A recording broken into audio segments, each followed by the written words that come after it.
கண்ணியத்திற்கும் மரியாதைக்கும் உரிய பெரியோர்களே, சகோதரர்களே, தாய்மார்களே, அளவிலா கருணையும் நிகரிலா கிருபையும் கொண்ட எல்லாம் வல்ல அல்லாஹ் ரப்புல் ஆலமீன் தன்னுடைய அற்புதமான தீனுல் இஸ்லாத்தை நமக்கெல்லாம் வாழ்க்கை நெறியாக வழங்கி அந்த தீனுல் இஸ்லாத்தின் அடிப்படை மாறாமல், அதனுடைய அடிச்சுவடு மாறாமல் நீங்கள் அதனை பின்பற்றி நடக்கும் பொழுது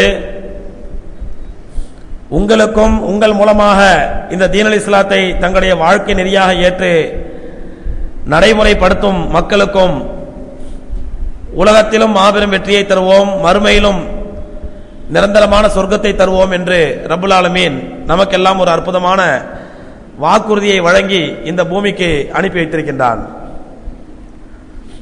அப்படி அல்லாஹ் ரப்புல் ஆலமீன் அவனுடைய வாழ்க்கை நெறிக்கான கைட்லைன்ஸ், அதற்கான வழிமுறைகள் எல்லாவற்றையும் நமக்கு சொல்லும் பொழுது அதிலே ஒரு முக்கியமான விஷயத்தை ரப்புல் ஆலமீன் நமக்கு சொல்லித் தருகின்றான். யா அய்யுஹல்லதீன ஆமனூ கூனூ கவ்வாமீன பில் கிஸ்த். மூமின்களே, நீங்கள் பூமியிலே நீதத்தை நிலைநாட்டக்கூடிய மக்களாக ஆகிவிடுங்கள்.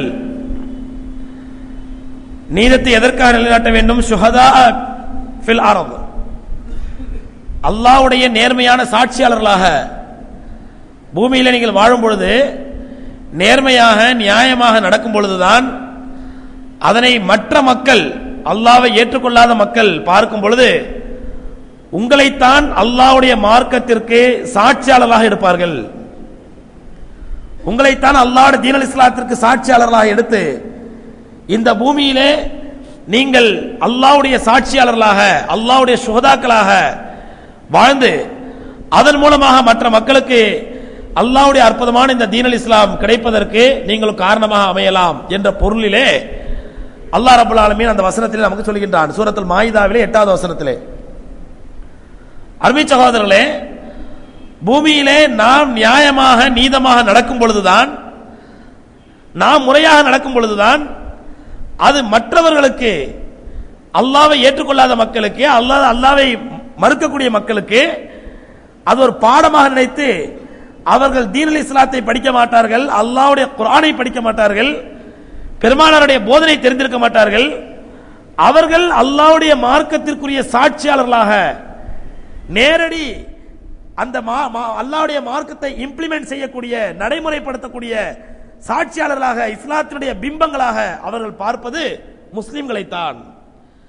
முஸ்லிம்கள் எப்படி நியாயமாக நடக்கிறார்கள், அல்லாஹ்வுடைய மார்க்கத்தை எந்த அளவுக்கு நீதமாக பின்பற்றுகிறார்கள் என்பதை பார்த்துத்தான் மற்றவர்களுக்கு படிப்பினை ஏற்படும் என்பதை ரப்புல் ஆலமீன் வசனத்தில் சொல்லிவிட்டு அடுத்த அந்த வசனத்தினுடைய அடுத்த வார்த்தையில் ரப்புல் ஆலமீன் கூறுகின்றான், வலா யஜ்ரி மன்னக்கும் ஷனஆன கௌமின், வலா யஜ்ரி மன்னக்கும் ஷனஆன கௌமின் அலா அல்லா தஅதிலு யஅதிலு ஹுவ அக்ரபு லித்தக்வா. எந்த ஒரு சமுதாயத்தின் மீதும் நீங்கள் கொண்ட கோபமோ குரோதமோ உங்களை அநீதம் செய்யும்படி தூண்டிவிட வேண்டாம், உங்களை அநீதம் செய்யும்படி தூண்டிவிட வேண்டாம். யஅதிலு, எந்த சூழ்நிலையிலும் நீங்கள் நியாயமாக நடங்கள், நீதமாக நடங்கள். ஹுவ அக்ரபு லித்தக்வா, அதுதான் இறை அச்சத்திற்கும் தக்வாவிற்கும் மிகவும் நெருக்கமானது, உகந்தது என்று ரப்புல் ஆலமீன் வசனத்தில் சொல்கின்றான். அன்பு சகோதரர்களே, நான் அடிக்கடி உங்களுக்கு சொல்வதுண்டு, நாம் எந்த ஒரு விஷயத்தையுமே, எந்த ஒரு பிரச்சனையை அணுகும் பொழுதுமே அதனை இஸ்லாம் என்ற கண்ணாடியை அணிந்துத்தான் அந்த பிரச்சனையை அணுக வேண்டும், நோக்க வேண்டும். அல்லாஹ்வுடைய மார்க்கத்தில் இது அனுமதிக்கப்பட்டதா இல்லையா, அல்லாஹ்வுடைய தீனுல் இஸ்லாம் இதை ஒத்துக்கொள்கிறதா இல்லையா, அல்லாஹ்வுடைய தூதர் ஸல்லல்லாஹு அலைஹி வஸல்லம் அவர்கள் இந்த விஷயத்தில் நமக்கு அனுமதி கொடுத்திருக்கிறார்களா இல்லையா என்று அல்லாஹ்வுடைய மார்க்கம் என்ற கண்ணாடியை அணிந்துத்தான் நாம் எந்த ஒரு பிரச்சனையை அணுக வேண்டும். நம்முடைய சூழ்நிலை, நம்முடைய உணர்ச்சி வயப்படுதல், அல்லது நமக்கு அடுத்தவர் செய்யக்கூடிய அநீதம், நமக்கு அடுத்தவர் செய்யக்கூடிய அட்டூழியம், இதனால் நாம் அல்லாஹ்வுடைய மார்க்கத்தை விட்டு பிறழ்ந்து விடுவதற்கோ, அல்லாஹ்வுடைய மார்க்கத்தை மீறி ஒரு முறையை தேர்ந்தெடுப்பதற்கோ அல்லாஹ்வுடைய தீனுல் இஸ்லாம் நமக்கு அனுமதி தரவில்லை. உதாரணமாக, ஒரு முஸ்லீம் ரோட்டில் சென்று கொண்டிருக்கின்றார். அந்த முஸ்லிமை ஒரு முஸ்லீம் அல்லாத ஒரு ஆர்எஸ்எஸ் காரரோ, ஒரு சங் பரிவாரக்காரர்களோ, அல்லது மற்ற மத இந்து மத தீவிரவாதிகளோ அடிக்கிறார்கள், கொள்கிறார்கள் என்றால் அந்த நேரத்தில் மற்ற முஸ்லீம்களும் அந்த முஸ்லீம் என்ன செய்ய வேண்டும்? அல்லாஹ் ரப்புல் ஆலமீன் அனுமதி கொடுத்த விதத்திலே ஃபகாத்திலு ஃபீ சபீலில்லாஹி அல்லதீன யுகாத்திலுனக்கும். ரப்பல் ஆலமீன் அனுமதி கொடுக்கின்றான். உங்களை யார் அடிக்கின்றார்களோ, உங்களை யார் கொல்ல வருகின்றார்களோ, உங்களை யார் வெட்ட வருகிறார்களோ அவர்களை அல்லாஹ்வுடைய பாதையில் நீங்கள் திருப்பி அடியுங்கள். உங்களை தற்காத்துக் கொள்வதற்காக நீங்கள் திருப்பி தாக்குங்கள். அல்லாஹ் அனுமதி கொடுத்திருக்கின்றான். அதை விட்டுவிட்டு அவன் அடித்தவன் ஓடிவிட்டான், நம்மை கொன்றவன் தப்பித்து விட்டான் என்பதற்காக அவன் சார்ந்த மதத்தை சார்ந்த மற்ற மக்களையோ அப்பாவி மக்களை வீடுகளை தீ வைத்து கொளுத்துவது, அவங்களுடைய பகுதியில் போய் எதையாவது அட்டூழியம் பண்ணிட்டு வர்றது, மற்ற மக்களை போட்டு அடிப்பது அல்லது அவர்களுடைய வழிபாடு தலங்களை உடைப்பது, இதற்கெல்லாம் இஸ்லாம் எங்குமே அனுமதி கொடுக்கவில்லை. உங்களை யார் அடித்தார்களோ அவர்களை மட்டும் அடிங்கள். அதே நேரத்தில் கையை கட்டிக்கொண்டு வேடிக்கை பாருங்கள் என்று சொல்லவில்லை அல்லாஹ்வுடைய தீன் இஸ்லாம். அல்ல ஒரு கணத்தில் இருந்தால் மறுக்கணத்தை காட்டுகின்ற அல்லாஹ்வுடைய மார்க்கம் சொல்லவில்லை. உங்களை யார் அடித்தார்களோ அவர்களை திருப்பி அடியுங்கள். உங்களை சூரத்துல் பக்ராவில் ரப்பல் ஆலமீன் மிக தெளிவாக சொல்லி தருகின்றான். அவர்கள் வரம்பு மீறினால் ஃபஅதது அலைஹிம் பிமிஸ்லி மா ததா அலைக்கும், உங்கள் மீது எந்த அளவுக்கு அவர்கள் வரம்பு மீறினார்களோ அந்த அளவுக்கு மட்டும் நீங்கள் வரம்பு மீறுங்கள். ஃபைனிஸ்லாஹு, அவர்கள் சமாதானமாகி ஒதுவிட்டால் நீங்களும் சமாதானமாகி விடுங்கள். அவர்கள் சமாதான பிறகு நீங்கள் வம்புக்கு சண்டைக்கு செல்லாதீர்கள். இப்படி பலதரப்பட்ட சமுதாய மக்களோடு சேர்ந்து வாழும் பொழுது ஒரு பிரச்சனை என்று உருவாகிவிட்டால் அந்த பிரச்சனையை எப்படி அணுக வேண்டும், எப்படி அணுகக்கூடாது ரப்பல் ஆலமீன் சொல்லியிருக்கின்றான். உதாரணமாக ஒரு மனிதர் ஒரு முஸ்லிமை போட்டு அடிக்கின்றார், அடித்தவர் தப்பித்து விட்டார். உடனே அதற்கு பிறகு இந்த அடிபட்டவர் இன்னொரு 10 பேரை கூட்டு வந்து இந்த ஜாதிக்காரன் தான் அடிச்சான், ஆனா அடிச்சவன் தப்பிச்சுட்டா கூட அந்த ஜாதிக்காரனை நம்ம விடக்கூடாது, அவனை அடிப்போம், அந்த ஜாதிக்காரர்களை அடிப்போம், அந்த ஜாதிக்காரர்களை வீடுகளுக்கு தீ வைப்போம், அந்த ஜாதிக்காரருடைய சொத்துக்களை நாம் பாழடிப்போம், அல்லது அந்த ஜாதிக்காரர்களுடைய ஆலயங்களிலோ வழிபாட்டு தலங்களை நாசமாக்குவோம் என்று செய்வது அல்லாஹ்வுடைய மார்க்கத்தில் மிக பெரும் ஹராம், மிக பெரும் பாவம். அல்லாஹ் இதிலே கட்டளை சொல்கின்றான். அல்லாஹ்வுடைய தூதர் ஸல்லல்லாஹு அலைஹி வஸல்லம் அவர்கள் இதை வலியுறுத்துகிறார்கள். எதற்காக சொல்கின்றார் சகோதரர்களே? அல்லாஹ்வுடைய மார்க்கத்தை பொறுத்தவரையிலே உணர்ச்சி வசப்படுவதற்கோ அல்ல இதை விட்டு அவர் வழி இல்லை, இதைத்தான் செஞ்சாகணும். உதாரணமா நம்மை தாக்கியவன் தப்பிச்சு விட்டான், அதனால அவன் ஜாதிக்கார மாட்டிருக்கான், அவனைத்தான் அடிச்சாகணும், வேற வழி இல்லை என்பதற்காகவோ ஏதாவது ஒரு காரணத்திற்காக அல்லாஹ்வுடைய மார்க்கத்தை விட்டு அல்லாஹ் காட்டிய வழிமுறைகளை விட்டு பிறழ்ந்து செல்வதற்கு, மாறி செல்வதற்கு ஒரு மூமினுக்கு அல்லாஹ்வுடைய மார்க்கத்தில் அனுமதி இல்லை. அதனால்தான் அடிக்கடி நான் சொல்வதுண்டு, எந்த ஒரு விஷயத்தையும் நம்முடைய உணர்ச்சிகளுக்கோ நம்முடைய ஆசைகளுக்கோ நம்முடைய அறிவுக்கோ முக்கியத்துவம் கொடுக்காமல் அல்லாஹ்வுடைய தீன் இஸ்லாம் என்ற கண்ணாடியை அணிந்து பார்த்து அல்லாஹ்வுடைய குர்ஆன் பெருமானார் ஸல்லல்லாஹு அலைஹி வஸல்லம் அவருடைய போதனை என்ற கண்ணாடியை அணிந்து அந்த பிரச்சனையை அணுக வேண்டும். அப்படி அணுகும் பொழுதுதான் அதற்கு முறையான தீர்வு கிடைக்கும். அருமை சகோதரர்களே, இந்திய திருநாட்டிலே முஸ்லிம்கள் எப்படிப்பட்ட தியாகங்களை செய்தோம், எப்படிப்பட்ட பிரச்சனை எல்லாம் எதிர்நோக்கி இருக்கின்றோம், இந்தியாவுக்காக இந்திய மண்ணுக்காக முஸ்லிம்கள் என்னென்ன தியாகங்கள் செய்திருக்கிறார்கள், இது பல்வேறு காலகட்டங்களில் நமக்கு பதிவு செய்யப்பட்டிருக்கிறது. அதே நேரத்தில் அரசாங்கத்தினராலும் குறிப்பிட்டு சங் பரிவார்களாலும் திட்டமிட்டு இருட்டடிப்பும் செய்யப்பட்டிருக்கிறது. முஸ்லிம்கள் நிலை இந்தியாவில் வளர்ந்துவிடக் கூடாது என்று எல்லா விதத்திலும் சூழ்ச்சி செய்யப்பட்டிருக்கிறது.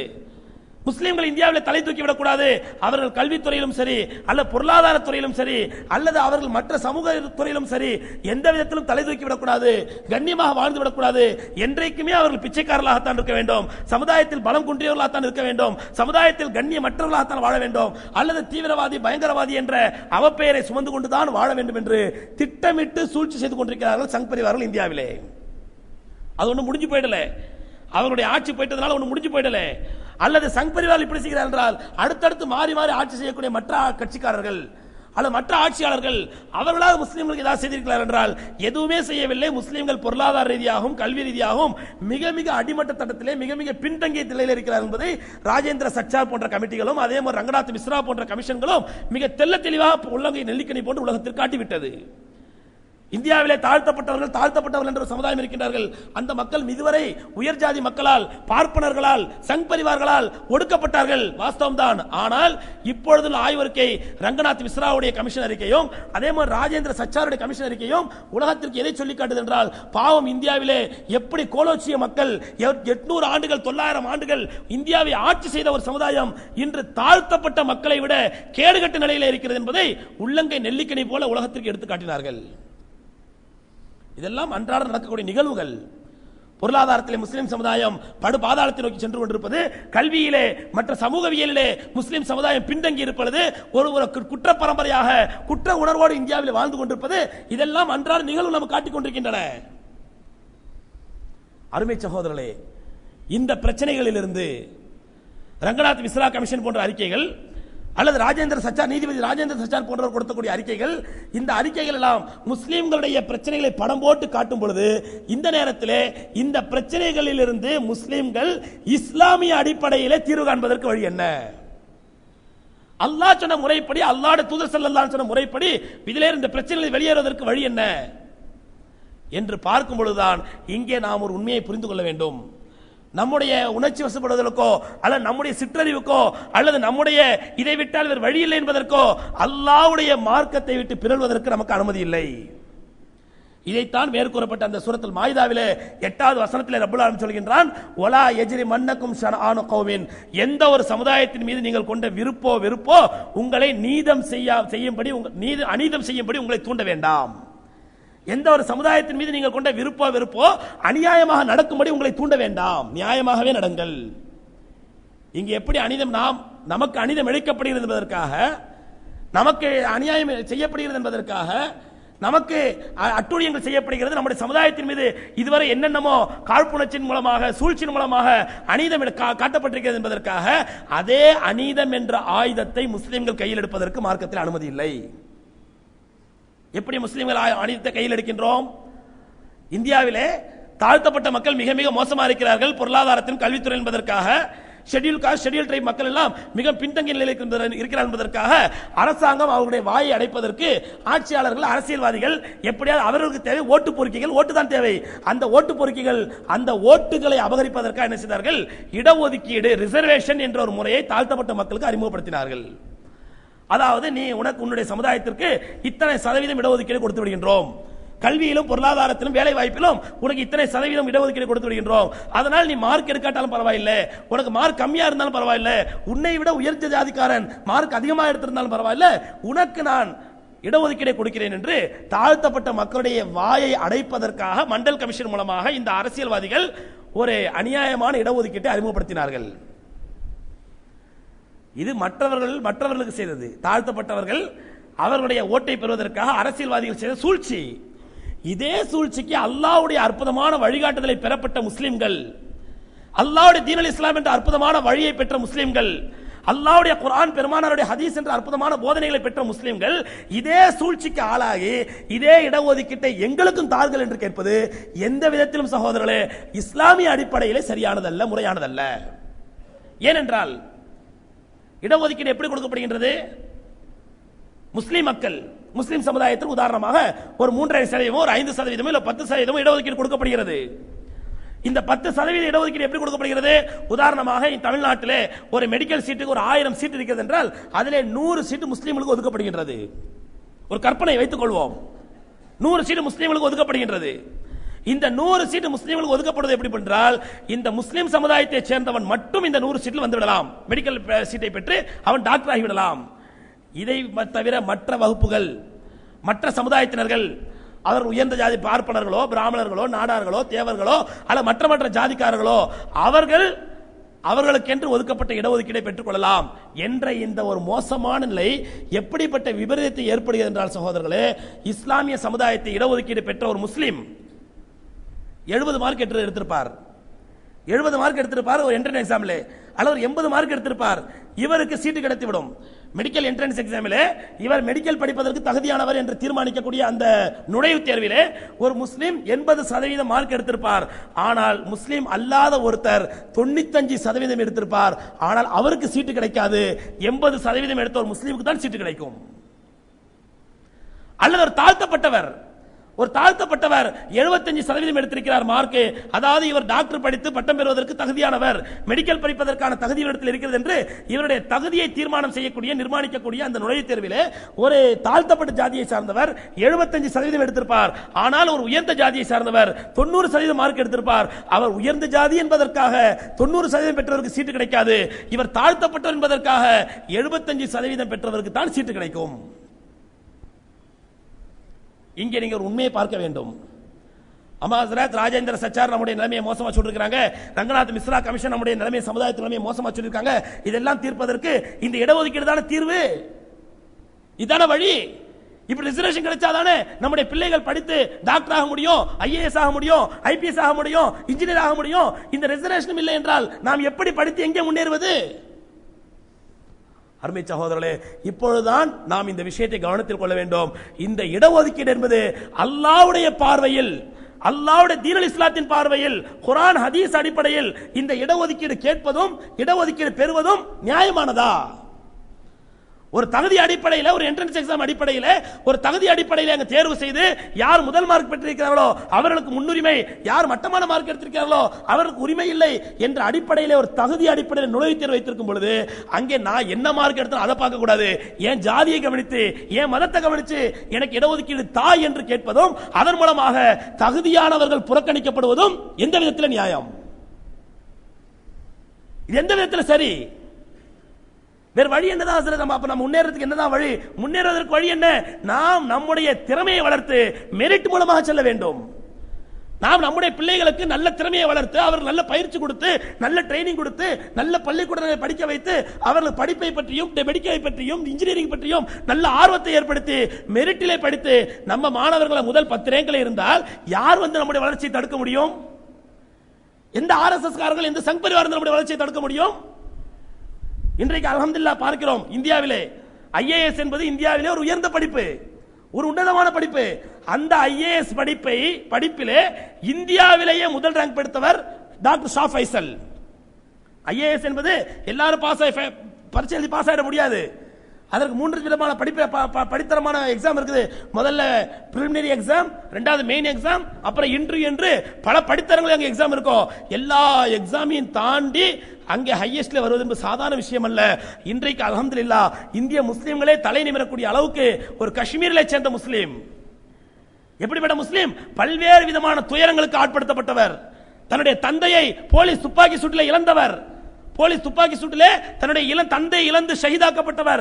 அப்படிப்பட்ட ஷஹீதானவருடைய ஒரு பிள்ளை கஷ்டப்பட்டு படித்து ஒரு நடுத்தரமான குடும்பத்தை சார்ந்தவர், மருத்துவம் படித்து அந்த மருத்துவத்தில் வெற்றி பெற்று அதற்கு பிறகு ஐஏஎஸ் எழுதி இன்னைக்கு இந்தியாவிலேயே அல்ஹம்துலில்லாஹ் முதல் தரத்தை டாக்டர் ஷா ஃபைசல் பெற்றிருக்கிறார் என்றால் எந்த இடஒதுக்கீட்டின் மூலமாக இந்த சிறப்பை பெற்றார் அவர்? எந்த முஸ்லிம் அமைப்புகளை, எந்த கட்சிகள் இடஒதுக்கீட்டை வாங்கி கொடுத்து டாக்டர் ஷா ஃபைசல் இன்னைக்கு இந்தியாவிலேயே ஐஏஎஸ் பதிப்பில் முதல் இடத்தை பெற்றார்? அவருடைய திறமையை வைத்துத்தானே. இந்த திறமை உள்ள பிள்ளைகளாக ஏன் நம்முடைய ஒவ்வொரு வீட்டு பிள்ளைகளை உருவாக்க கூடாது? அதைத்தானே அல்லாஹ் அனுமதிக்கின்றான். உங்களுடைய திறமையின் மூலமாக முன்னேறுங்கள், அந்த திறமையை வைத்து மேலே செல்லுங்கள். இது அல்லாஹ்வால் அனுமதிக்கப்பட்டது. அதை விட்டு எனக்கு மற்ற ஜாதிக்காரன மாதிரி எனக்கு இடஒதுக்கீடு கொடு, நான் ஷார்ட்கட்ல போயிடுறேன், இதனால் மற்ற தகுதியுள்ள மாணவர்கள், மற்ற மதத்தை சார்ந்த மற்ற ஜாதியை சார்ந்த தகுதியுள்ள மாணவர்கள் புறக்கணிக்கப்பட்டு தகுதியில்லாத நம்முடைய சமுதாயத்தை சார்ந்த ஒருவன் மேலே வருகிறான் என்றால் அப்படிப்பட்ட கேடுகட்ட பிச்சை பதவி நமக்கு தேவையில்லையே. இப்படிப்பட்ட அநியாயம் செய்த அடுத்தவர்களை அடுக்கி நமக்கு அந்த பதவியை பெற வேண்டிய அவசியம் இல்லையே. இன்னைக்கு மாநில அளவிலே திருநெல்வேலியிலே ஒரு மாநகராட்சி பள்ளியிலே படிக்கக்கூடிய மாணவி ஜாஸ்மின் என்ற மாணவி இன்னைக்கு மாநிலத்திலேயே முதலிடத்தை பெற்றிருக்கிறார் என்றால் எந்த இடஒதுக்கீடை வைத்து அந்த சகோதரி அந்த முதலிடத்தை பெற்றார்? ஒரு சாதாரண பள்ளிக்கூடத்தில் படிக்கக்கூடிய மாணவி, ஒரு சாதாரண மாநகராட்சி பள்ளியில கார்ப்பரேஷன் ஸ்கூல்ல படிக்கக்கூடிய மாணவி தன்னுடைய திறமையினாலும் தன்னுடைய ஆர்வத்தினாலும் தன்னுடைய முயற்சினாலும் ஒரு மாநிலத்தில் பெரிய இடத்தை அடையும் பொழுது இந்த நிலையை ஏன் ஒவ்வொரு முஸ்லிம் மாணவனும் அடைய முடியாது, அடையக்கூடாது? இதைத்தான் ரப்பல் ஆலமீன் சொல்கின்றான், எந்த சமுதாயத்தின் மீது நீங்கள் கொண்ட வெறுப்பு உங்களை அநியாயம் செய்ய தூண்டிவிட வேண்டாம். நீங்க நினைக்கலாம், நீங்க சொல்றதா கரெக்ட் தான் சார், ஆனா இன்னைக்கு இங்க 2% இந்தியாவில் இருக்கக்கூடிய பார்ப்பனர்கள் பெரிய பெரிய உயர் பதவிகளில் உட்கார்ந்து கொண்டு அவர்கள் நம்முடைய சமுதாயத்தை தலை தூக்க விடாமல் தடுக்கிறார்கள், சூழ்ச்சி செய்கிறார்கள், அநியாயம் செய்கிறார்கள். வாஸ்தவம் தான், இல்லை என்று சொல்லவில்லை சகோதரர்களே. அதனால் நம்மவர்கள் என்ன செய்தார்கள்? இங்க பெரிய பதவியில் இருக்கக்கூடிய உயர்ந்த ஜாதிக்காரர்கள் நம்ம சமுதாயத்தை தலை தூக்க விடுவதில்லை. ஆகவே நாங்கள் இங்கிருந்து துபாய்க்கு போறோம், சவுதி அரேபியாவுக்கு போறோம் வேலை தேடி என்று இங்கிருந்து 8ஆம் கிளாஸ் 7ஆம் கிளாஸ் படிச்ச உடனே சவுதி அரேபியாவுக்கு போகிறார்கள், துபாய்க்கு போகிறார்கள். துபாயில் என்ன நடக்கின்றது? அங்கேயும் போய் காரை திறந்து விட்டு காரை துடைப்பவன் ஒரு முஸ்லிம் சமுதாயத்தை சார்ந்தவன், அந்த காரில் இருந்து கோட்டும் சுட்டோடு இறங்கக்கூடிய ஒரு பெரிய அதிகாரி இங்க இருக்கக்கூடிய அதே ஜாதியை சார்ந்தவர். இருக்குதா இல்லையா? இந்த 7ஆம் கிளாஸ் படிச்ச உடனே ஃபாரினுக்கு போய் அங்கு கார் துடைக்கக்கூடிய வேலையை உனக்கு செய்ய சொன்னது யார்? அல்லாஹ்வுடைய மார்க்கம் சொன்னதா? இஸ்லாமிய அறிஞர்கள் சொன்னார்களா? அல்ல உலமாக்கள் ஃபத்வா கொடுத்தார்களா? 7ஆம் கிளாஸ் முடிச்ச உடனே 6ஆம் கிளாஸ் முடிச்ச உடனே படிப்பறிவு இல்லாட்டாலும் பரவாயில்லை, அங்க போய் கக்கூஸ் கழுவு, அங்க போய் கார் துடை என்று யார் சொன்னது? இன்னைக்கு துபாயில் இருக்கக்கூடிய பெரிய பெரிய முஸ்லிம்களுடைய கம்பெனிகளிலே டிசைடிங் அத்தாரிட்டியாக இருப்பது யார் என்றால் பிராமண வகுப்பை சார்ந்தவர்கள், முஸ்லிம் கம்பெனிகள். பெரிய பெரிய முஸ்லீம் கொடையாளிகள், பெரிய பெரிய முஸ்லீம் தனவந்தர்கள், பெரிய கோடீஸ்வரர்கள், மல்டி மில்லியனர்கள், அவர்கள் கீழே 15,000 பேர், 20,000 பேர், 50,000 பேர் வேலை செய்கிறார்கள். அந்த வேலைக்கு வேலை செய்யக்கூடியவர்கள் எல்லாம் யார் என்றால் முஸ்லீம்கள். அந்த முஸ்லீம்களுடைய வேலையை தீர்மானிக்கக்கூடியவர்கள், டிசைடிங் அத்தாரிட்டி யார் என்று பார்த்தால் அங்க இருக்கக்கூடிய பிராமணர்கள். அவர்கள் எப்படி இந்த பதவி கிடைத்தது? பிராமணர்கள் என்பதனாலா? இல்லை, படித்தார்கள், கஷ்டப்பட்டார்கள், சிரமப்பட்டார்கள், சவால்களை எதிர்கொண்டார்கள். வெறும் தயிர் சாதத்தையும் ஊர்காவை சாப்பிட்டு விட்டு கஷ்டப்பட்டு படித்தார்கள். இன்னைக்கு டிசைடிங் அத்தாரிட்டியாக உட்கார்ந்திருக்கிறார்கள். அது மாதிரி முயற்சி செய்து, அது மாதிரி திறமையை வளர்த்து, அது மாதிரி கஷ்டப்பட்டு அந்த பதவியை பெறும்பொழுதுதான் சகோதரர்களே, அது இஸ்லாமிய பார்வையில் அல்லாஹ்வுடைய உதவியுடன் கூடிய பதவியாக இருக்கும். அதைத்தான் இஸ்லாம் அங்கீகரிக்கின்றது. அதற்காக யாரோ நமக்கு அநீதம் செய்கிறார்கள், அட்டுழியம் செய்கிறார்கள், நாம் இதுவரை ஒடுக்கப்பட்டு விட்டோம், நசுக்கப்பட்டு விட்டோம், ஒடுக்கப்பட்ட சமுதாயமாக இருக்கின்றோம் என்பதற்காக எங்களுக்கு இடஒதுக்கீடு தாருங்கள் என்பதற்கு மார்க்கத்தில் அனுமதி இல்லை. தந்தால் அதை பயன்படுத்துவது மார்க்கத்தில் முறை இல்லை. இரண்டாவது, இது அடுத்த திறமையுள்ள ஒருவனை ஒதுக்கப்பட்டு திறமை இல்லாத நமக்கு கிடைத்த ஒரு இடஒதுக்கீடு இது. நம்முடைய திறமையின் மூலமாக, நம்முடைய மெரிட்டின் மூலமாக, நம்முடைய திறமையின் மூலமாக அந்த பதவியை அடையும் பொழுது அதுதான் முறையான சரியான பதவியா இருக்கும். அந்த அடிப்படையில் சகோதரர்களே, இஸ்லாமிய பார்வையிலே, இஸ்லாமிய கோணத்திலே இடஒதுக்கீட்டை பார்க்கும் பொழுது, இடஒதுக்கீடு கொடுப்பது என்பது அந்த அரசியல்வாதிகள் தங்களுடைய அரசியல் லாபங்களுக்காக, தாழ்த்தப்பட்ட தலித் மக்களுடைய ஓட்டுகளை பொறுக்குவதற்காக அவர்கள் இடஒதுக்கீடு கொடுத்தார்கள். அதே போன்று நம்மவர்களும் ஆர்ப்பாட்டம் செய்ய ஆரம்பித்தார்கள். அது அல்லாஹ் அனுமதித்திருக்கிறானா இல்லையா அதை பத்திலாம் கவலை இல்லை, எங்களுக்கு இடஒதுக்கீடு கொடு, எங்களுக்கு இடஒதுக்கீடு கொடு என்று கொடுத்தார்கள். அப்படியும் கொடுக்கப்பட்டது தமிழ்நாட்டிலே முஸ்லிம்களுடைய வாயை அடைப்பதற்காக 3.5%. என்ன நடந்துச்சு? 3.5% இடஒதுக்கீடு கிடைச்ச உடனே நம்ம முஸ்லீம்கள் டாக்டர் ஆயிட்டாங்களா? நம்ம பசங்க இன்ஜினியர் ஆயிட்டாங்களா? எல்லாரும் ஐஏஎஸ் படிச்சு எல்லாத்தையும் படிச்சு கலெக்டரா போய் உட்கார்ந்துட்டாங்களா? இல்லையே. இந்த 3.5% எப்பொழுது கொடுத்தா பிரயோஜனமா இருந்திருக்கும் சொன்னா, ஒரு 15 வருஷத்துக்கு முன்னாடி, 20 வருஷத்துக்கு முன்னாடி இந்த 3.5% கொடுத்திருந்தாங்கன்னா கொஞ்சம் பிரயோஜனமா இருந்திருக்கும். ஏன்னு சொன்னா அந்த நேரத்தில் நம்ம சமுதாயம் படிப்புல ரொம்ப கம்மியா இருந்தாங்க, படிக்கிறது இல்ல, படிக்க ஆர்வம் இல்ல. அந்த நேரத்தில் சரி எதையா போப்பா அப்படி முன்னேறி போயிருப்பாங்க. அப்படி கொடுப்பதை நியாயப்படுத்தினால். ஆனா இப்ப அல்ஹம்துலில்லாஹ் நம்முடைய மாணவர்கள் மத்தியிலே படிப்பிலே ஆர்வம் ஏற்பட்டு, படிப்பு விஷயத்திலே விழிப்புணர்வு ஏற்பட்டு, மற்ற சமுதாய மக்களோடு போட்டி போட்டு மெரிட்டின் மூலமாக பதவி எடுக்க விடும் பொழுது இந்த 3% கொடுத்தவுடன் அந்த அரசியல்வாதிகள் வாயை அடைத்தார்கள். நம்முடைய அரசியல்வாதிகள் வாயை அடைத்து உட்கார்ந்து விட்டார்கள். கொடுத்தாச்சு, முடிஞ்சு போச்சு. சரி, இங்க கொடுத்தாச்சு. இன்னும் டெல்லியில குர்ஆன் ஹதீஸ் என்று வாய்களையே பேசக்கூடியவர்கள் டெல்லி இடஒதுக்கீடுக்காக இப்பொழுது நாம் போராட்டம் நடத்துகின்றோம். போராட்டம் நடத்தப்படுகின்றது. எப்படி நடத்தப்படுகிறது? கொடுக்கப்பட்ட சமுதாயத்திற்காக டெல்லி அரசாங்கமே 10% இடஒதுக்கீடு கொடு. அருமை சகோதரர்களே, இங்கே நாம் ஒரு உண்மையை விளங்கிக் கொள்ள வேண்டும்.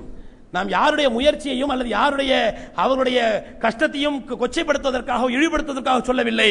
இங்கே நாம் செய்ய வேண்டிய ஆக்கப்பூர்வமான வேலை என்ன? இந்த சமுதாயம் பொருளாதாரத்திலும் கல்வியிலும் பின்தங்கி ஏழை சமுதாயமாக இருக்கின்றது. அன்றாட கூலி வேலைக்கு மாரடித்துக் கொண்டிருக்கிறார்களே, அன்றாட காட்சிகள் இருக்கின்றார்களே. நம்முடைய சமுதாயத்துடைய பணமும் காசும் இப்படி அநியாயமாக பேரணிகள், மாநாடுகள், பேனர்கள், விளம்பரங்கள், பெயிண்டுகள் என்று நம்முடைய காசு பாழடிக்கப்பட்டிருக்க வேண்டுமா? இதுவரை இடஒதுக்கீடுக்காக நடத்தப்பட்ட பேரணிகள், இதுவரை இடஒதுக்கீடுக்காக நடத்தப்பட்ட ஊர்வலங்கள், இதுவரை இடஒதுக்கீடுக்காக செய்யப்பட்ட செலவுகள், அந்த கோடிக்கணக்கான பணங்களை முறையாக பயன்படுத்தி இருந்தால் இன்னைக்கு தமிழ்நாட்டிலே முஸ்லிம்களுக்கு என்று சொந்தமாக ஒரு மருத்துவக் கல்லூரியை உருவாக்கி இருக்கலாம்.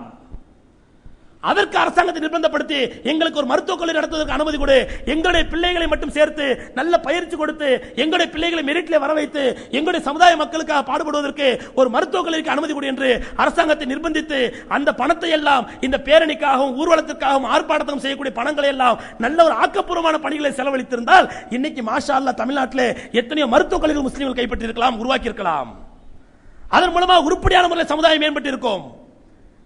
அதே இந்த பணங்களையும் காசுகளையும் நம்முடைய முயற்சிகளையும் நம்முடைய திறமைகளையும் ஒரு ஐஏஎஸ் அகாடமி ஆரம்பிப்பதற்கும், நம்முடைய மாணவர்களுக்கு, நம்முடைய சமுதாய பிள்ளைகளுக்கு ஆரம்பத்திலிருந்து ஐஏஎஸ் கோச்சிங் கொடுப்பதற்கும், அதற்கு தகுதியான அளவுக்கு பள்ளிக்கூடங்களை உருவாக்குவதற்கு பயன்படுத்தி இருந்தால் நம்முடைய பிள்ளைகள் எத்தனை பேர் ஐஏஎஸ் அதிகாரிகளாக ஆகியிருப்பார்களே. ஏன் இப்படி குறுக்கு வழியில போனாலும் கிடைச்சும் பிரயோஜனம் கிடைக்க போறதில்லை, கிடைச்சாலும் பிரயோஜனம் இல்லை. ஆக இங்கே நோக்கம் என்னவென்றால் இடஒதுக்கீடு பெறுவதையோ சமுதாயத்தை பாதுகாப்பது நோக்கம் அல்ல, மாறாக தங்களுடைய இருப்பை காட்டிக்கொள்ள வேண்டும், என்னுடைய சுயநலத்தையும் என்னுடைய சுயபலத்தையும் காட்ட வேண்டும் என்பதுதான் இந்த மாநாடுகளுடைய நோக்கம். அது எந்த கட்சி நடத்தக்கூடிய மாநாடாக இருந்தாலும் சரி, 4 எழுத்து கட்சி நடத்தக்கூடிய மாநாடு இருந்தாலும் சரி, 5 எழுத்து கட்சி நடத்தக்கூடிய மாநாடு இருந்தாலும் சரி, 3 எழுத்து கட்சி நடத்தக்கூடிய மாநாடு இருந்தாலும் சரி. ஆகவே மாநாடுகள், பேரணிகளுடைய நோக்கம் அங்கு பாழடிக்கப்படக்கூடிய, வீணடிக்கப்படக்கூடிய சமுதாயத்துடைய காசுகள், சமுதாயத்துடைய செல்வங்கள், சமுதாயத்துடைய திறன், வாலிபர்களுடைய முயற்சி, வாலிபர்களுடைய பலன், வாலிபர்களுடைய திறமை அத்தனையும் விழலுக்கு இறைத்த நீராக பாலடிக்கப்படுகின்றது இது போன்ற மாநாடுகளின் மூலமாக. காரணம் என்ன? அவர்களுக்கு ஒட்டுமொத்த நோக்கமே சுயநலம்தான். இல்லை என்றால், சுயநலம் இல்லை என்றால் இதுவரை முஸ்லிம் மக்கள் எல்லாம் தர்காவுக்கு போனாங்களா? காஃபிரு. மௌலித் ஓதுனியா? முஷ்ரிக்கு. தொழுகைக்கு பிறகு கூட்டுதுவா செஞ்சியா? நீ இஸ்லாத்தை விட்டு வெளியே போயிட்ட. கூட்டுதுவா செய்யக்கூடிய இமாமுக்கு பின்னாடி தொழக்கூடாது, ஃபாத்தியா ஓதுற இமாமுக்கு பின்னாடி தொழக்கூடாது. எங்களுடைய அமைப்பை சார்ந்தவர்கள், எங்களுடைய நாலெழுத்து அமைப்பை சார்ந்தவர்கள், இவர்கள் மட்டும்தான் உண்மையான முஸ்லிம்கள், மற்றவர்கள் முஸ்லிம்களே இல்லை என்று பட்டவர்த்தனமாக கேவலமாக பேசிவிட்டு இப்பொழுது முஸ்லிம்களே வாருங்கள், முஸ்லிம்களே வாருங்கள் என்று அழைக்கிறார்கள் என்றால் வேறு சுயநலம் இல்லாமல் எதற்காக? இது முழுக்க முழுக்க சுயநலம் தானே. முஸ்லிம்கள் அல்ல என்று ஒதுக்கி விட்டாச்சு.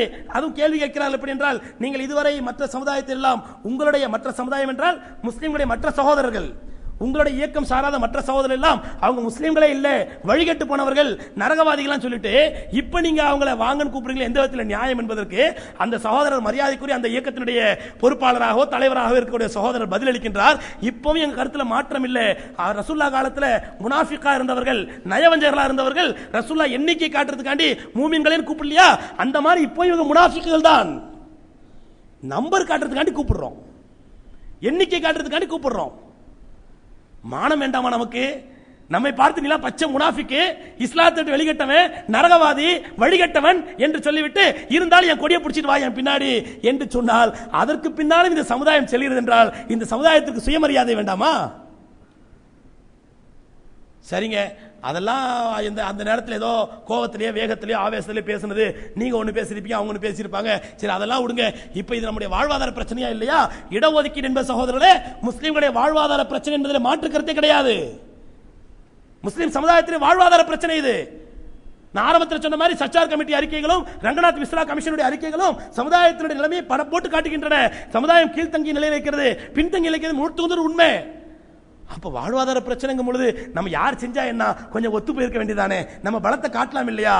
அருமை சகோதரர்களே, நடத்துபவர்களுக்கு உண்மையிலேயே அந்த எண்ணம் இருந்திருந்தால், நான் ஏதோ உங்களுக்கு சொல்லிட்டேன், முனாஃபிக்னு சொல்லிட்டேன், முஷ்ரிக்னு சொல்லிட்டேன், காஃபிர்னு சொல்லிட்டேன், வழிகட்டர்னு சொல்லிட்டேன், இப்ப வாங்க எனக்காண்டி வராதீங்க, நான் போராடி தந்தா உங்களுக்காண்டி தான் தரப்போறேன், என் பிள்ளையோ என்னுடைய இயக்கத்தை அது எடுத்துட்டு போற போதில்ல, எல்லாரும் தான் எடுத்துட்டு போறோம், அதனால எல்லாரும் பொருட்டு வாங்க என்று சொன்னால் சகோதரர்களே என்ன செய்திருக்க வேண்டும்? உண்மையிலேயே இவர்களுக்கு கூட்டத்தை காட்டுவதும் அதன் மூலமா அரசியல்வாதிகளுக்கு நெருக்கடி கொடுப்பதும் நோக்கமாக இருந்திருந்தால் என்ன செய்திருக்க வேண்டும்? எல்லா முஸ்லிம் அமைப்புகளையும் கூப்பிட்டு வாங்க எல்லாரும் சேர்ந்து நடத்தலாம் ஒரு போராட்டம், எல்லா கட்சி கொடிகளையும் எடுத்துட்டு வாங்க, எல்லா அமைப்பு தலைவர்களும் வாங்க, எல்லா தலைவர்களும் மேடையில் ஏறுவோம், நம்ம வேகத்தை காட்டுவோம், நம்ம ஆக்ரோஷத்தை காட்டுவோம், ஒட்டுமொத்த முஸ்லிம் சமுதாயம் திரண்டு போராடுவோம் என்று ஏதாவது முயற்சி இருந்தாலாவது இவருடைய முயற்சிகளை நாம் சரி காணலாம். சரி, ஏதோ பரவாயில்ல ஏதோ செஞ்சிருக்கிறாங்க. என்னுடைய இயக்கம், என் அமைப்பு, என் கொடி மட்டும் தான் வரணும், என் பேனர் மட்டும் தான் வரணும், என் தலைமையில தான் வரணும், அது என் மேடையில என்ன தவிர யாரும் ஏறக்கூடாது, என்னுடைய இயக்கத்தை சேர்ந்தது யாரும் ஏறக்கூடாது என்று நான் என்று சொல்லிவிட்டு இப்பொழுது கூப்பிட போது மட்டும் முஸ்லிம் சமுதாயமே வாருங்கள் என்று சொன்னால் இது எவ்வளவு பெரிய சுயநலம் இது! அது மட்டுமல்ல சகோதரர்களே, தமிழகத்தை பொறுத்தவரை, மாநில அரசை பொறுத்தவரை இடஒதுக்கீடு கொடுத்து முடிச்சாச்சு. இதுக்கு மேல இடஒதுக்கீடு கேட்க முடியாது. இந்த இடஒதுக்கீடுனால எந்த பிரயோஜனமும் இல்லைங்கிறதுனால தான் தமிழக மாநில அரசு இடஒதுக்கீடு அறிவிக்கும் பொழுது முஸ்லீம்களுக்கு மட்டும் அறிவிக்கவில்லை, முஸ்லீம்களுக்கும் கிறிஸ்தவர்களுக்கும் சேர்த்து தான் அறிவித்தார்கள். முஸ்லீம்களுக்கு 3.5%, கிறிஸ்தவர்களுக்கு 3.5% என்று அறிவித்தார்கள். ஆனால் கிறிஸ்தவர் என்ன செய்தார்கள்? நம்மவர்கள் முஸ்லீம்கள் என்ன செய்தார்கள்? 3.5% இடஒதுக்கீடு பெற்றவுடனே முஸ்லீம்கள் என்ன செய்தார்கள்? உடனே பெரிய பாராட்டு விழா, பெரிய மாநாடு, பெரிய விழா, அதற்கு கோடிக்கணக்கில் செலவு. அந்த மாநாடு நன்றி தெரிவிக்கும் மாநாடு நடத்துவதற்கு கோடிக்கணக்கில் செலவு செய்து நன்றி தெரிவிக்கப்பட்டது. ஆனால் கிறிஸ்தவர்கள் என்ன செய்தார் தெரியுமா? ஐயா சாமி, நீங்க கொடுத்த இடஒதுக்கீடு நீயே வச்சுக்கையா, எங்களை ஆளவுடு என்று ஓடி வந்து விட்டார்கள். ஏன்? அவர்கள் பட்டியல் போட்டு காட்டினார்கள், நாங்கள் இடஒதுக்கீடு இல்லாவிட்டால் எங்களுடைய சமுதாயம் இவ்வளவு பலனை எங்களுடைய திறமையை வைத்து, எங்களுடைய முயற்சியை வைத்து, எங்களுடைய மெரிட்டை வைத்து எங்களுடைய சமுதாயத்தில் இளைஞர்கள் வெற்றி பெற்றுக் கொண்டார்கள். இந்த இடஒதுக்கீடுங்கிற ஒரு குறுகிய கோடு போட்டு எங்களை சுருக்கடிச்சிடாதீங்க, இந்த இடஒதுக்கீடு வேணா நீ வேணா என்று மூஞ்சில் தூக்கி அடித்தார்கள். காரணம் என்ன? அவர்கள் தங்களுடைய சமுதாயத்தினுடைய முற்போக்கு விஷயத்திலே, முன்னேற்ற விஷயத்திலே தன்னிறைவு பெற்று விட்டார்கள். அது போன்ற தன்னிறைவை ஏன் நம்மால் பெற முடியாது? நாமும் அப்படி மூஞ்சிலத்துக்கு அடிக்க வேண்டும். எங்களுக்கு மெடிக்கல் காலேஜ் நடத்தும் பெர்மிஷன் கொடு, எங்களுடைய சமுதாய மாணவர்களுக்கு நல்ல கல்வி கொடுப்பதற்கு, அந்த கல்வி ஸ்தாபனம் உருவாக்குவதற்கு தடைகளை நீக்கி, தேவையில்லாத கண்டிஷன்களை போட்டு எங்களுடைய பள்ளிக்கூடங்களுக்கு நெருக்கடி கொடுக்காத நல்ல திறமையான கல்வி நாங்களே கொடுத்துக்கிறோம், இதுக்கு நீ முயற்சி செய்ய ஐயா, நீ வேணா இடஒதுக்கீடு வேணா என்று மூஞ்சிலத்துக்கு அடித்திருந்தால் சமுதாயம் வேற ஏதாவது உருப்படியான காரியங்களை செய்திருக்கலாம். அது மாநில அரசு 3 லட்சம் இடஒதுக்கீடு கொடுத்து முடிச்சாச்சு, இனிமே கேட்க முடியாது. இப்ப கேட்பது யாரிடத்திலே? மத்திய அரசிடத்திலே. மத்திய அரசிடத்திலே நாம் எலெக்ஷன் நேரத்திலே ஒரு பெரிய மாநாட்டை நடத்தி நாங்கள் இடஒதுக்கீடு கொடுத்தால் தான் உனக்கு ஓட்டு போடுவோம், இல்லைண்டா பிஜேபி வந்தாலும் பரவாயில்லை காங்கிரஸை தோற்கடித்தே தீர்வோம் என்ற ஒரு உண்மையை மத்திய அரசுக்கு காட்டினால்தான் அவர்கள் பயப்படுவார்கள். ஏனென்றால் ஓட்டு பொறுக்கிகள் என்றெல்லாம் வீராவேசம் பேசக்கூடியவர்கள் என்ன செஞ்சிருக்கணும்? இன்னும் மத்திய எலெக்ஷன் வர்றதுக்கு, சென்ட்ரல் எலெக்ஷன் வர்றதுக்கு 4 வருஷம் இருக்குது. அப்பல்லவா மாநாடு நடத்திருக்கணும், அப்பல்லவா மாநாடு நடத்தணும். மாநில தேர்தல் வரக்கூடிய இன்னும் 1 வருடம் இருக்கக்கூடிய 6 மாதம் இருக்கக்கூடிய இந்த நேரத்தில் மாநாட்டை நடத்து, மாநில அரசியலத்தை தங்களுடைய பலத்தை காட்டி பாரு எங்களுக்கும் பலம் இருக்கிறது என்று மற்றவர்கள் சீட்டுக்காக மாநாடு நடத்துகிறார்கள், நாங்கள் நோட்டுக்காக மாநாடு நடத்துகிறோம் என்பதற்காகத்தான் இவர்கள் மாநாடு நடத்துகிறார்கள் என்று மற்றவர்கள் அவருடைய சகாக்கள் குற்றம் சாட்டுகிறார்களே, இந்த குற்றச்சாட்டில் ஏன் உண்மை இல்லை? இந்த குற்றச்சாட்டு ஏன் உண்மையா இருக்காது? ஆகவே அருமை சகோதரர்களே, உங்களிடத்தில் அன்பாக கேட்டுக்கொள்வது என்னவென்றால், இது போன்ற மாநாடுகளை எந்த இயக்கம் நடத்தக்கூடிய மாநாடாக இருந்தாலும் சரி, எந்த ஒரு குறிப்பிட்ட அமைப்பு நடத்தக்கூடிய மாநாட்டை நான் சொல்லவில்லை, எந்த இயக்கம் நடத்தக்கூடிய மாநாடாக இருந்தாலும் சரி, அந்த மாநாடுகளை புறக்கணியுங்கள். அதற்கு காசு பணத்தை கொடுக்காதீங்க, வேடிக்கை பார்க்க கூட போகாதீங்க. ஏன்னா இந்த மாநாடுகளை எவ்வளவு பெரிய பொய்யை அடிப்படையாக வைத்து உருவாக்கப்பட்டிருக்கிறது என்றால், இங்கு நடத்தக்கூடிய நாளை மறுநாள் ஏதோ மாநாடு நடக்குது, அந்த மாநாட்டுடைய விளம்பரம் என்ன தெரியுமா? ஒடுக்கப்பட்டோருக்கான பேரணி, 15 லட்சம் முஸ்லீம்கள் பங்கேற்க போகும் மாநாடு நடக்கிறது. எங்கே? தீவுத்திடல். தீவுத்திடல் எவ்வளவு பெருசு? அங்க பெரிய பெரிய ஹோட்டலு மற்ற இடங்கள்ல பெர்மனண்டா கட்டி முடிச்சிட்டாங்க. மீதி இருக்க இடத்துல ஒத்த முதுகுக்கு மேல ஒத்த ஏறி உட்கார்ந்தா கூட 1 லட்சம் பேருக்கு மேல உட்கார முடியாது. முதுகுல ஒத்த மடியில ஒத்த ஏறி உட்கார்ந்தா கூட 2 லட்சம் பேருக்கு மேல ஏறி உட்கார முடியாது. அந்த மாதிரி இடத்துல 15 லட்சம் முஸ்லிம்கள் கூட போகிறார்கள். நன்றாக தெரியும் இந்த சகோதரருக்கு, நிச்சயமாக சத்தியமாக 15 லட்சம் மக்கள் கூட மாட்டார்கள், நம்மளால் கூட்டவும் முடியாது. இருந்தாலும் ஒரு பொய், இந்த பொய்யை அடிப்படையாக வைத்து இந்த மாநாட்டை நடத்தி என்ன சாதிக்க பார்க்கிறார்கள்? பொய்யர்களுக்கு அல்லாஹ்வுடைய லானத் உண்டாகட்டும் என்று ரப்பல் ஆலமீன் சபிக்கின்றானே, அந்த அல்லாஹ்வுடைய சாபத்தை பெற்று இந்த இடஒதுக்கீட்டை பெற போகிறார்கள் இவர்கள். ஏன் இப்படிப்பட்ட ஒரு பொய்? சமீபத்தில் கோயம்புத்தூர்ல ஒரு மொழிவெறி மாநாடு நடந்தது. அந்த மொழிவெறி மாநாட்டிலே 500 கோடி 400 கோடி செலவு செய்து ஒட்டுமொத்த ஊடகங்களையும் விளம்பரத்துக்காக இறக்கி விட்டு ஒட்டுமொத்த அரசாங்கமே அதற்காண்டி பாடுபட்டு கஷ்டப்பட்டு கூட எத்தனை பேர் கூண்டாங்க? 2 லட்சம் பேர் கூண்டாங்களா? அதை பார்த்துட்டு தமிழ்நாட்டு முதலமைச்சர் சொல்றாரு, இந்த மாதிரி கூட்டத்தை என் வாழ்க்கையிலே பார்த்ததில்லை. தமிழ்நாட்டு முதலமைச்சர் பேட்டி கொடுக்கிறாரு, என் வாழ்க்கையில இந்த மாதிரி கூட்டத்தை பார்த்ததில்லை. எவ்வளவு கூட்டத்தை? எத்தனை பேர்? 2 லட்சம் பேர். ஆனா இவர்கள் 15 லட்சம் பேர் கூட்ட போறாங்களா தீவுத்திடல்ல. ஒருத்த முதுகுல தேறி உட்கார்ந்தா 1 லட்சம் பேருக்கு மேல உட்கார முடியாது. வேணா மத்திய அரசு சொல்லி அந்த ஹார்பரை வேண்டாம் ஒரு 10 கிலோமீட்டர் தள்ளி வைங்க, நாங்க ஹார்பர்ல கூட்டத்தை உட்கார வைக்க போகிறோம் சொல்கிறார்கள். தெரியவில்லை எதற்காக சொல்ல சகோதரர்களே, நன்றாக தெரியும் இது பச்சை பொய், இது ஒரு விளம்பர பொய். இந்த பொய்க்கு நிச்சயமா அல்லாஹ்வுடைய உதவி கிடைக்காது, அல்லாஹ்வுடைய சாபம் தான் உண்டாகும் என்று தெரியும். தெரிந்தும் விளம்பர மோகத்திற்காக, தங்களுடைய சுயநலனுக்காக, தங்களுடைய அற்பமான வளர்ச்சியை பெருக்கிக் கொள்வதற்காக இது போன்ற மாநாடுகளை அறிவித்து சமுதாயத்துடைய பணங்களையும் காசுகளையும் பாழெடுத்துக் கொண்டிருக்கிறார்கள். அருமை சகோதரர்களே, நான் இப்படிலாம் சொன்னதுனால உடனே நாளைக்கு என்ன பண்ணுவாங்கன்னு சொன்னா, ஒரு மீச முளைக்காத தாடி முளைக்காத ஒரு சின்ன பையனை இறக்கி விட்டு சம்சுதீன் காசிமி முக்காடு போடுறாரு, அவர் கிறுக்கன் பைத்தியக்காரன் அவர் நாய் பேய் தான் திட்ட வைப்பார். அதை பற்றி எனக்கு கவலை இல்லை. அல்லாஹ்வுடைய மார்க்கத்தை மக்களுக்கு முன்வைத்து சத்தியத்தை சொல்ல வேண்டிய கடமை. ஒரு இமாம் என்ற அடிப்படையிலே என்னுடைய பேச்சை கேட்பதற்காக, அல்லாஹ்வுடைய மார்க்கம் என்ன சொல்லி என்பதை கேட்பதற்காக வரக்கூடிய உங்களுக்கு இதுதான் மார்க்கம், இதுதான் சத்தியம் என்று சொல்ல வேண்டிய கடமை. அல்ஹம்துலில்லாஹ், இதை போன்று எத்தனையோ பிரச்சனை சந்தித்து விட்டேன். உளவுத்துறை மூலமா வராத பிரச்சனையா, காவல்துறை மூலமா வராத பிரச்சனையா, நம்முடைய சமுதாயத்தை சார்ந்தவர்களே, குறிப்பாக சொல்ல போனால் என்னோடு கூட நெருக்கமாக இருந்தவர்களை வைத்து உளவுத்துறைக்கு கடிதம் எழுதினார்கள். என்னை பற்றி இல்லாத பொல்லாத அசிங்கமான அவதூறுகளை சொல்லி, இவர் தீவிரவாதிகள் சப்போர்ட் பண்ணக்கூடியவர், இவர் உசாமா பின் லாடனுடைய தமிழ்நாட்டு ஏஜென்ட், இவர் ஹஜ்ஜுக்கு மக்களை கூட்டிட்டு போய் அங்க போய் ட்ரைனிங் கொடுத்து கூட்டிட்டு வராரு என்றெல்லாம் அவதூறு எழுப்பினார்கள் கமிஷனர் ஆபீஸுக்கு. இன்று வரை கமிஷனருடைய டேபிள்ல என்னை பற்றி குற்றச்சாட்டு எல்லாம் அடங்கி இருக்கிறது, அப்படி டேபிள்ல உட்கார்ந்துட்டு இருக்குது. ரப்பல் ஆலமீன் அவனுக்கு தெரியும் யார் யாருக்கு என்னென்ன உதவி செய்ய வேண்டும் என்று, எப்படி பாதுகாக்க வேண்டும் என்று. என்னிடத்தில் கூட சில சகோதரர் சொன்னார்கள், நீங்க இப்படிலாம் பேசினால எல்லாத்தையும் பகிச்சுக்கிறீங்க, நாளைக்கு உங்களுக்கு ஜெயில தூக்கி போட்டா என்ன பண்ணுவாங்க கேட்டாங்க. நான் அவங்கள்ட்ட சொன்னேன், ரப்பல் ஆலமீன் இன்னைக்கு கறிச்சோறு தர்றான், நாளைக்கு பருப்பு சோறு தர்றான், நேத்து ரசம் சோறு கொடுத்தான், முந்தானத்து மீன் சோறு கொடுத்தான். அந்த ரப்பல் ஆலமீன் ஒரு 2 வருஷத்துக்கோ 3 வருஷத்துக்கோ ஜெயிலுடைய கழியத்தான் தின்னு எழுதி வச்சுட்டாண்டா யாரால் மாற்ற முடியும்? யாரால் அதை தீர்ப்பை மாற்றி எழுத முடியும்? அருமை சகோதரர்களே, எதற்காக சொல்கிறேன் என்றால் என்னுடைய கடமை இது. நான் யாரை திட்டுவதற்காகவோ யாரோட முயற்சிகளையும் இதே சகோதரர்கள் இருக்கிறார்களே மாஷா அல்லாஹ் அவர்கள் செய்த பணிகளை நான் குறைத்து சொல்லவில்லை. எத்தனையோ ரத்த தான முகாம்கள் நடத்துகிறார்கள், ஆம்புலன்ஸ் நடத்துகிறார்கள், சமூக சேவைகள் நடத்துகிறார்கள். அதையெல்லாம் நான் குறைத்து மதிப்பிடவில்லை. அல்ஹம்துலில்லாஹ் சமுதாயத்தை செய்ய வேண்டிய அரும்பணிகள்.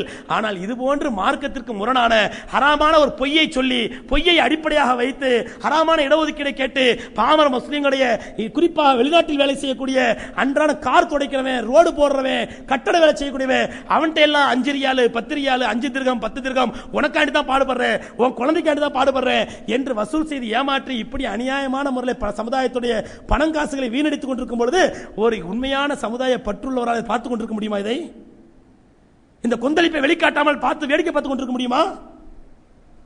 ஆகவே அருமை சகோதரர்களே, இது போன்ற நிலையை மாற்றி நாம் அந்த சகோதரர்களுக்கு வாய்ப்பு கிடைக்கும் பொழுது உங்களை வீடு தேடி வந்து வாங்க மாநாட்டுக்கு கூப்பிட்டா, வாங்க பஸ் ஏற்பாடு பண்ணிருக்கிறோம் வாங்க கூப்பிட்டா, நீங்க அவங்கள்ட்ட சொல்லுங்க இதெல்லாம் தேவையில்லாத வேலைப்பா, ஆக்கப்பூர்வமான பணிகளை செய்யுங்க, உங்களுக்கு நாங்கள் உதவி செய்யறோம். நாங்கள் தரக்கூடிய ஜக்காத்து பணமும் நாங்கள் தரக்கூடிய சதக்காக்களும் நாங்கள் உங்களுக்கு கஷ்டப்பட்டு தரக்கூடிய 5 ரூபாய் 10 ரூபாயும் பேனராகவும் பேப்பராகவும் கொடியாகவும் பெயிண்டாகவும் மாறி நாசமா போறதை விட்டு உருப்படியான காரியங்களை செலவழிங்க, நாங்கள் உங்களுக்கு ஹெல்ப் பண்றோம் சொல்லி அட்வைஸ் பண்ணி அனுப்புங்க. அல்லாஹ் ரப்பல் ஆலமீன் விளங்கக்கூடிய பாக்கியத்தை நம்ம எல்லோருக்கும் தந்தருள்வானாக. இப்படி எத்தனை மாநாடுகள், பேரணிகள், ஊர்வலங்கள், ஆர்ப்பாட்டம் நடக்கின்றதோ சோதனை அதெல்லாம் எந்த பிரயோஜனமும் கிடையாது. இதற்கு பதிலாக இந்த சமுதாயம் ஆக்கப்பூர்வமாக விசாரித்து ஆக்கப்பூர்வமாக உணர்ந்து இது அறிவுபூர்வமாக சிந்தித்து அல்லாஹ்வுடைய கட்டளை என்ன, பெருமானாருடைய போதனை என்ன என்பதை புரிந்து அதற்காக பாடுபட்டு அந்த வழியில் செலவழிப்பார்கள் என்றால், முயற்சி செய்வார்கள், ரப்பல் ஆலமீன் மிகப்பெரிய வெற்றியை தருவான் என்பதுதான் நான் சொல்லக்கூடிய கருத்து. அல்லாஹ் ரப்பல் ஆலமீன் அப்படிப்பட்ட ஆக்கப்பூர்வமாக சிந்திக்கக்கூடிய பாக்கியத்தை நம் அனைவருக்கும் தந்தருள்வானாக. வாஹிரு தாவானா அல்ஹம்துலில்லாஹி ரப்பில் ஆலமீன். அஸ்ஸலாமு அலைக்கும் வரஹ்மத்துல்லாஹி தஆலா வபரகாத்துஹு.